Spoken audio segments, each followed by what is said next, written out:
जीवित पुत्रिका व्रत की तिथि को लेकर संशय। यहाँ जाने सही तिथि, शुभ मुहूर्त व पारण का समय। जीवित पुत्रिका व्रत को लेकर बहुत ही लोग असमंजस में बना हुआ है। यह त्योहार कब किया जाए, 06 अक्टूबर 2023 को या 07 अक्टूबर 2023 को जीवित पुत्रिका व्रत किया जाए। यह व्रत महिलाएं के लिए बहुत ही कष्टकारी तथा बहुत कठिन व्रत है। इस दिन महिलाएं निर्जला व्रत रहती है, यानी पूरे दिन उपवास रहकर जीमूतवाहन महाराज का पूजन करती है और अपने पुत्र की लंबी आयु के लिए कामना करती है। भविष्य पुराण के अनुसार तथा राजा मार्तन के अनुसार तिथि पर विचार करने के बाद निर्णय लिया गया है कि यह व्रत 07 अक्टूबर को मनाया जाएगा। आपको बता दें, यूपी, बिहार और झारखंड में इस पर्व को लेकर संशय बना है, इसलिए ये पर्व कहीं पर 6 अक्टूबर तो कहीं 7 अक्टूबर मनाने की बात सामने आ रही है। कब किया जाए जीवित पुत्रिका व्रत? यह व्रत 3 दिन तक चलने वाला व्रत है। इस व्रत के कथा अनुसार मान्य यह है, यह व्रत सप्तमी विद अष्टमी को यह व्रत नहीं करे। जिस दिन अष्टमी हो उस दिन अगर व्रत किया जाए उसका फल विशेष मिलता है। तिथि के अनुसार निर्णय। जीवित पुत्रिका व्रत कथा के अनुसार इस व्रत को सप्तमी विद अष्टमी को व्रत नहीं करके शुद्ध अष्टमी में व्रत करे। शुद्ध अष्टमी कैसे माने? जिस तिथि में सूर्योदय हो उस तिथि को पूरा दिन माना जाता है। 07 अक्टूबर 2023 दिन शनिवार को सूर्योदय 5:44 पर हो रहा है और अष्टमी तिथि की समाप्ति सुबह में 08:08 पर हो रहा है। उसके बाद नवमी तिथि लग जाएगी।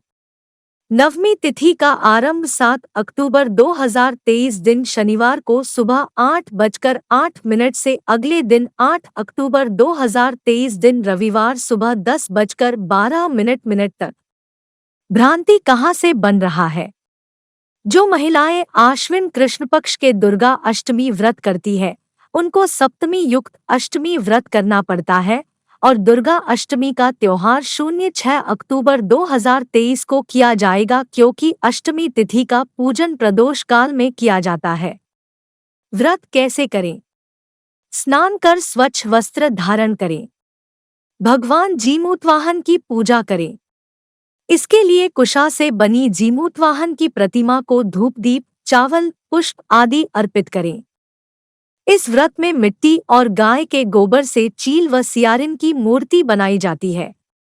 इनके माथे पर लाल सिंदूर का टीका लगाया जाता है। पूजा समाप्त होने के बाद जीवित पुत्रिका व्रत की कथा सुनी जाती है। पारण के बाद यथाशक्ति दान और दक्षिणा दें।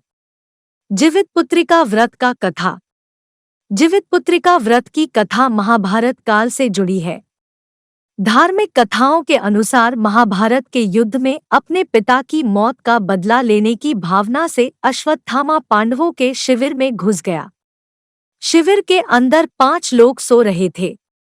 अश्वत्थामा ने उन्हें पांडव समझकर मार दिया, परंतु वे द्रौपदी की 5 संतानें थीं।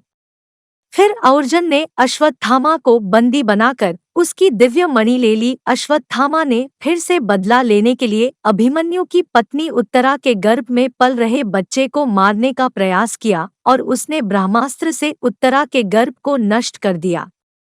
तब भगवान श्री कृष्ण ने उत्तरा की अजन्मी संतान को फिर से जीवित कर दिया। गर्भ में मरने के बाद जीवित होने के कारण उस बच्चे का नाम जीवित पुत्रिका रखा गया।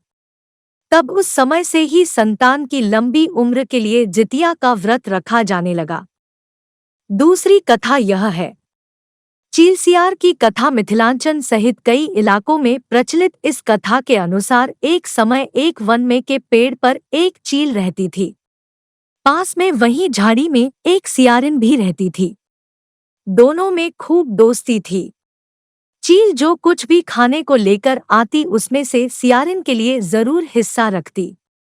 सियारिन भी चिल्हों का ऐसा ही ध्यान रखती। एक बार की बात है, वन के पास एक गांव में औरतें ज्योतिया के पूजा की तैयारी कर रही थी। चिल्हों ने उसे बड़े ध्यान से देखा और इस बारे में अपनी सखी सियारिन को बताई। दोनों ने इसके बाद जीवितपुत्रिका का व्रत रखा। दोनों दिन भर भूखे प्यासे रहे, मंगल कामना करते हुए व्रत किया, लेकिन रात में सियारिन को तेज भूख प्यास सताने लगी। सियारिन को जब बर्दाश्त नहीं हुआ तो जंगल में जाकर उसने मांस और हड्डी पेट भरकर खाया। चिल्हों ने हड्डी चबाने की आवाज सुनी तो इस बारे में पूछा। सियारिन ने सारी बात बता दी। चिल्हों ने इस पर सियारिन को खूब डांटा और कहा कि जब व्रत नहीं हो सकता था तो संकल्प क्यों लिया था। सियारिन का व्रत भंग हो गया, लेकिन चिल्हों ने भूखे प्यासे रहकर व्रत पूरा किया। कथा के अनुसार अगले जन्म में दोनों मनुष्य रूप में राजकुमारी बनकर सगी बहनें हुई। सियारिन बड़ी बहन हुई और उसकी शादी एक राजकुमार से हुई।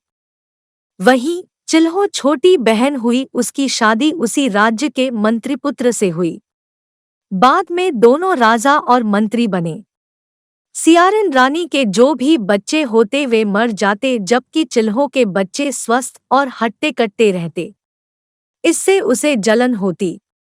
ईर्ष्या के कारण सियारिन रानी बार बार उसने अपनी बहन के बच्चों और उसके पति को मारने का प्रयास करने लगी, लेकिन सफल नहीं हो सकी। बाद में उसे अपनी भूल का एहसास हुआ और उसने क्षमा मांगी। बहन के बताने पर उसने फिर से जीवितपुत्रिका व्रत किया तो उसके भी पुत्र जीवित रहे। जीवितपुत्रिका व्रत शुभ मुहूर्त व पारण का समय। अष्टमी तिथि प्रारंभ 6 अक्टूबर 2023 दिन शुक्रवार सुबह 6:34 से। अष्टमी तिथि समाप्त 7 अक्टूबर 2023 दिन शनिवार की सुबह 08:08 तक। व्रत का उपवास शनिवार को रखा जाएगा। जीवितपुत्रिका व्रत का पारण 8 अक्टूबर दिन रविवार को किया जाएगा। इस दिन प्रातः काल स्नान आदि के बाद पूजा करके पारण करें।